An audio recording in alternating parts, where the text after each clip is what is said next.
অপূর্ণ ভালোবাসা। রবিন আর মিথিলার পরিচয় হয়েছিল এক বন্ধুর মাধ্যমে। প্রথম দেখাতেই এক অদ্ভুত ভালো লাগা তাদের দুজনের মনকে ছুঁয়ে গেল। একসঙ্গে আড্ডা দেওয়া, সিনেমা দেখা, অজানা কথার মাঝে হারিয়ে যাওয়া, সবকিছুতেই যেন দুজন দুজনের কাছে আপন হয়ে উঠেছিল। যদিও তাদের সম্পর্কের কোনো নাম ছিল না, তবুও তাদের মধ্যে যে অনুভূতিটা ছিল সেটা প্রেমের চেয়ে কম কিছু নয়। মিথিলার পরিবার ছিল বেশ রক্ষণশীল, তার জীবনের সব সিদ্ধান্ত তার বাবা মায়ের হাতেই। রবিন খুব সাধারণ এক পরিবারের ছেলে।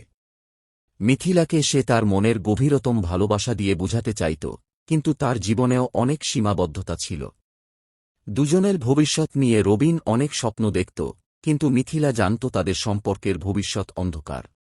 একদিন মিথিলার বাবা মা তার জন্য পাত্র খুঁজে এনে বিয়ের কথা ঠিক করলেন।